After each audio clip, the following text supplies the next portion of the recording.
Hey guys, welcome to a new movie review. Today I'm going to be talking about the remake of Child's Play. This 2019 remake is based off the 1988 film of the same name, Child's Play, which is the first of the Chucky films.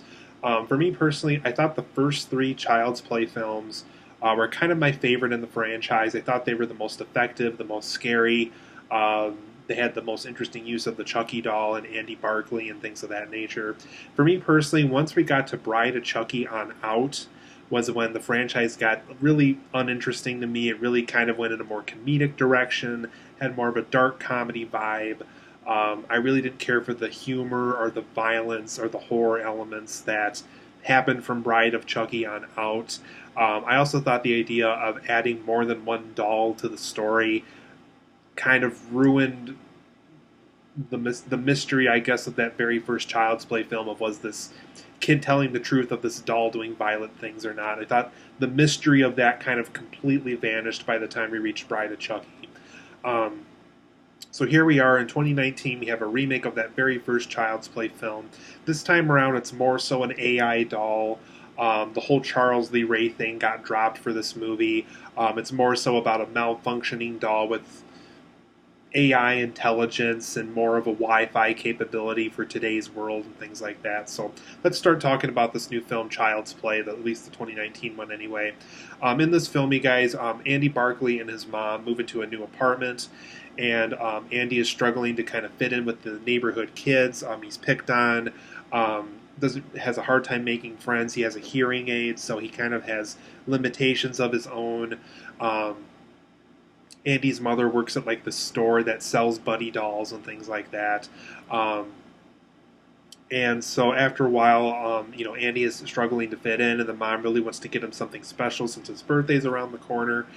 So she manages to get a hold of these Buddi dolls that is really popular with kids. It has a lot of interesting things, a lot of interesting ways you can connect your Wi-Fi in your home and things of that nature. So she manages to get a hold of a returned Buddi doll that the customer claimed that the eyes glowed red when the doll was upset or upset the person that was the owner of the doll and things like that. So basically, Andy's mom took that into consideration, asked what happened to returns.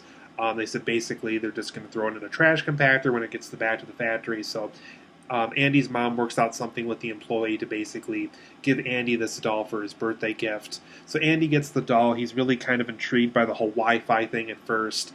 But is also kind of weirded out by a doll, and he's about 12, 13 years old this time for this Andy Barkley, so he's not really that young boy anymore that you remember from the first Child's Play. So at first he's kind of like, oh, do I really need a doll and things like that. But then he sees the Wi-Fi capabilities. He's intrigued by the fact that he can have real conversations with this doll.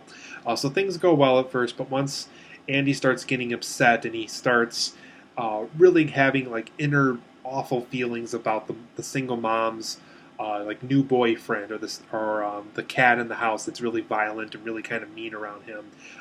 The Chucky doll notices this, does things to kind of protect Andy since he kind of views him as his new best friend. To kind of protect him from these things, and that's really when the Chucky doll gets out of hand. He's doing really violent, horrible things. He's doing things that Andy really never asked him to do. He is just doing things that are just not meant for the Buddi doll. The Buddi doll is meant to make your life happier, to have conversations with him and things like that. So basically, after a while, Chucky is just not the doll that Andy once got. So it just gets to the point where Chucky's committing all these horrible things, all these horrible violent acts, and it's just time to kind of put this new Buddi doll to rest and just kind of get the doll out of his life, because all it's really doing is ruining his life. So overall, guys, for this new Child's Play film, I thought it was okay. I personally really like those first three Child's Play films the best.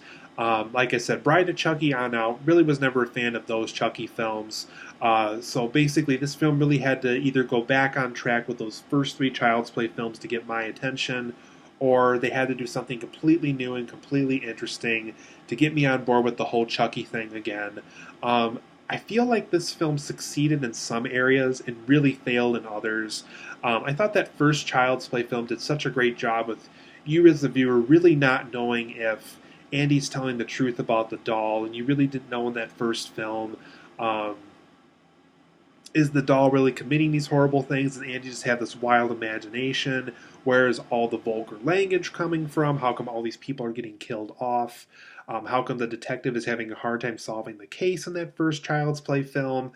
And I just feel like they were trying so differently this time around that it just really did not work. And when they did try to kind of go back to the original in this movie, you can tell they were very secondary choices, just choices that they weren't completely confident with to really make the best film possible. I think that's something that really suffers in this film. There's just so many secondary choices to the point where you almost kind of wonder if the filmmakers themselves felt comfortable with all these new choices for the Chucky franchise.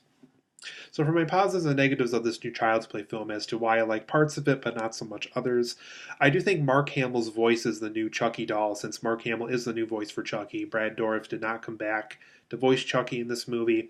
I thought Mark Hamill's voice was very effective here. It was kind of funny, but still kind of scary. There was a lot of moments where you could really tell that he was presenting the lines given to him to kind of really make sure he was concerned for Andy, and that if something or someone was making him upset, um, he was doing everything in his power to make sure he would feel better and things like that. So I thought everything Mark Hamill could have done as far as the voice of Chucky, I thought was very well handled. There was even a Star Wars reference at one point in this film, I think, where the doll asked what name that the kid wanted to assign to him, and I think he said like Han Solo or something like that. So kind of a fun little Star Wars reference to the fact that Mark Hamill himself was the voice.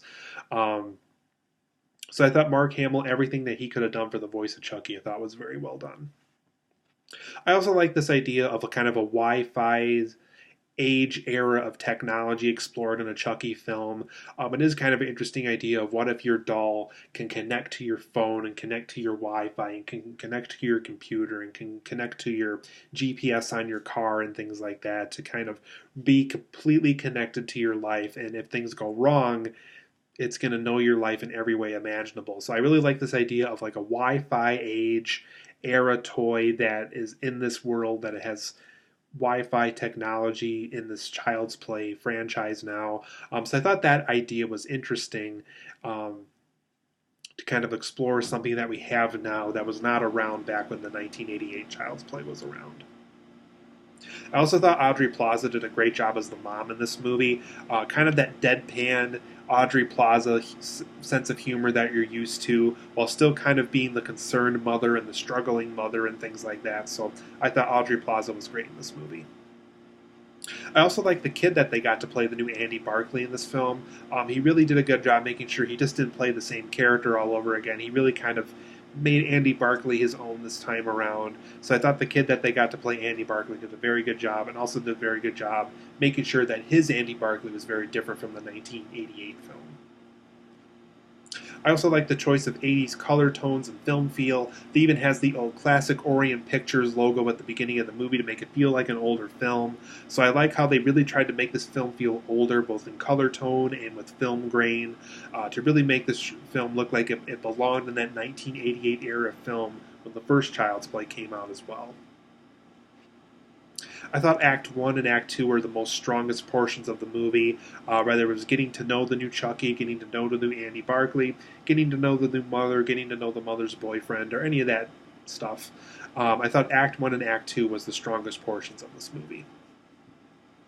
For my negatives of this new Chucky film, though, Chucky's origin story this time around really is not very interesting at all. It just kind of quickly glossed over, and then we immediately jumped to the Andy Barclay stuff. Chucky's origin really was not very interesting this time around. It made me kind of miss the whole Charles Lee Ray, Lakeshore Strangler trying to get his soul into another person kind of subplot.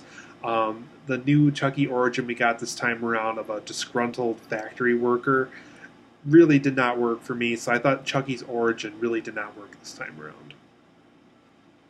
I also thought Act 3 of this film was very bad, and it's really too bad because I thought the first two acts of this film were very strong. Act 3 is just so all over the place, so violent for no reason.